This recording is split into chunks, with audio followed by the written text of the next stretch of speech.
Kapsul merupakan salah satu bentuk sediaan obat padat yang banyak digunakan dalam bidang farmasi.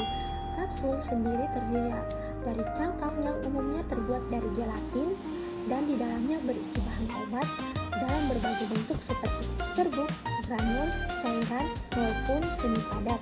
Penggunaan kapsul memiliki beberapa kelebihan antara lain mudah ditelan, dapat menutupi rasa dan bau obat tidak enak, serta melindungi zat aktif dari pengaruh lingkungan luar.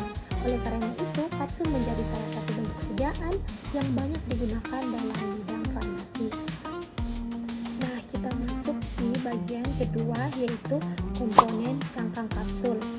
Cangkang kapsul tersusun dari beberapa komponen utama yang memiliki fungsi masing-masing. Yang pertama itu ada gelatin.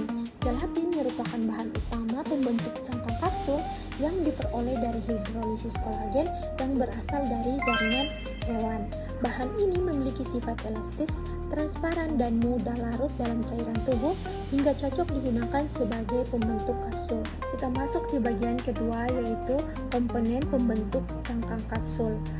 Cangkang kapsul tersusun dari beberapa bagian, antara lain yang pertama ada gelatin yang merupakan bahan utama pembentuk cangkang kapsul. Gelatin diperoleh dari hidrolisis kolagen yang berasal dari jaringan hewan. Bahan ini memiliki sifat elastis, transparan, dan mudah larut dalam cairan tubuh hingga cocok digunakan sebagai bahan pembentuk kapsul. Yang kedua ada sorbitol atau gliserol. Ditambahkan untuk meningkatkan fleksibilitas dan elastisitas cangkang kapsul. Tanpa gliserol atau sorbitol, cangkang kapsul akan menjadi rapuh dan mudah pecah. Yang ketiga ada air. Air itu berfungsi menjaga kelembapan cangkang kapsul sehingga tetap lentur dan tidak mudah rusak atau retak. Yang keempat ada pengawet. Pengawet digunakan untuk mencegah pertumbuhan mikroorganisme selama penyimpanan kapsul. Nah, teman-teman, kita masuk di bagian ketiga. tiga. Formulasi pengisi kapsul merupakan bahan yang dimasukkan ke dalam kapsul. Formulasi ini tidak hanya terdiri dari zat aktif, tapi dia juga memiliki bahan tambahan yang mendukung kestabilan dan pelepasan obat. Beberapa komponen dalam formulasi pengisi kapsul antara lain zat aktif obat itu sebagai komponen utama yang memberikan efek terapi. Lalu yang kedua itu ada bahan pengisi seperti laktosa atau pati yang digunakan untuk menambah volume sediaan. Yang berikutnya ada bahan penghancur yang membantu kapsul hancur lebih cepat saat dikonsumsi.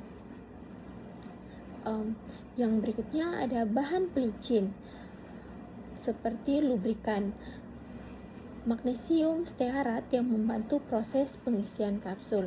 Formulasi pengisi yang baik akan mempengaruhi kestabilan, keseragaman dosis, serta pelepasan obat dalam tubuh. Nah, kita masuk di bagian 4, yaitu kapsul lunak. Kapsul lunak adalah kapsul yang memiliki cangkang elastis dan biasanya digunakan untuk mengisi bahan bentuk cair atau semi padat. Isi kapsul lunak dapat berupa larutan minyak, suplemen, dan cairan semi padat. Kelebihan kapsul lunak antara lain mudah ditelan oleh pasien, lalu melindungi zat aktif dari oksidasi atau pengaruh udara. Berikutnya cocok untuk zat aktif yang larut dalam minyak. Kapsul lunak banyak digunakan untuk produk vitamin, minyak ikan, serta suplemen.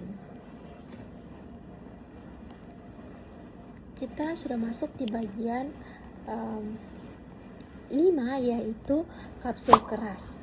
Kapsul keras merupakan kapsul yang terdiri dari dua bagian utama, yaitu badan kapsul dan tutup kapsul. Kapsul keras biasanya digunakan untuk bahan berbentuk padat dengan metode dry filling. Bentuk bahan yang dapat digunakan ke dalam kapsul keras antara lain serbuk, granul, pelet, serta tablet mini. Kapsul keras biasanya digunakan karena proses pembuatannya relatif mudah serta fleksibel untuk berbagai jenis obat. masuk di bagian ke-6. Di bagian ke-6 itu teknologi pembuatan kapsul. Teknologi pembuatan kapsul dalam bidang farmasi, pengisian kapsul dilakukan menggunakan mesin khusus. Yang pertama itu ada mesin semi otomatis.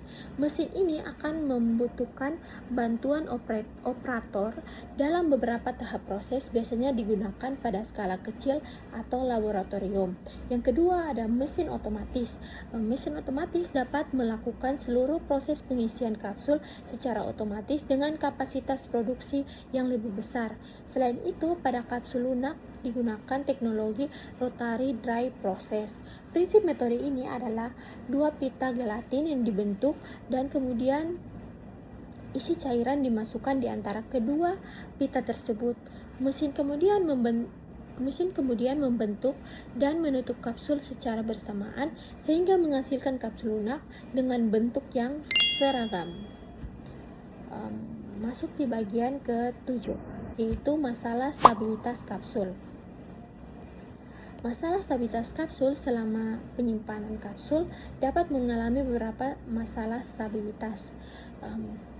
Beberapa masalah yang dapat terjadi antara lain migrasi air.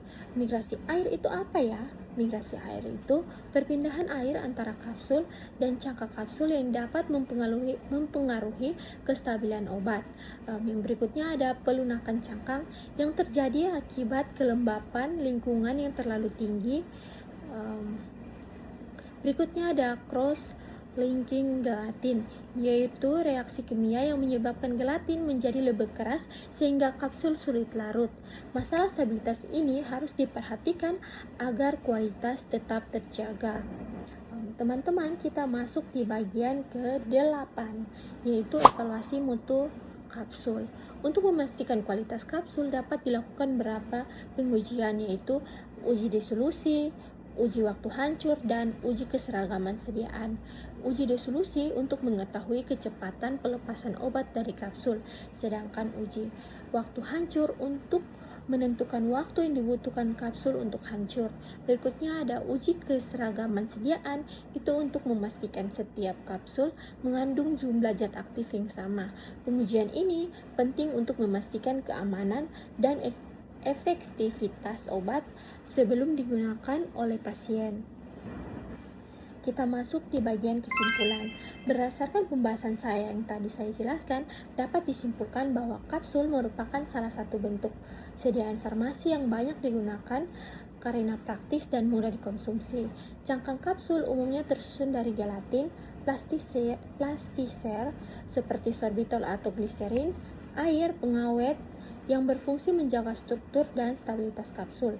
Selain itu, formulasi pengisi kapsul harus dirancang dengan baik agar zat aktif dapat stabil dan dilepaskan secara optimal dalam tubuh.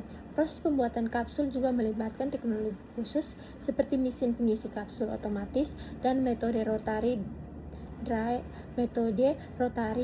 process pada kapsul lunak. Untuk memastikan kualitas kapsul, perlu dilakukan evaluasi mutu seperti uji disolusi, uji waktu hancur, dan uji keseragaman sediaan. Dengan waktu proses formulasi, teknologi produksi, serta evaluasi mutu yang tepat, kapsul dapat memberikan efek terapi yang aman dan efektif bagi pasien. Sekian video penjelasan materi dari saya, semoga bermanfaat. Terima kasih, dadah.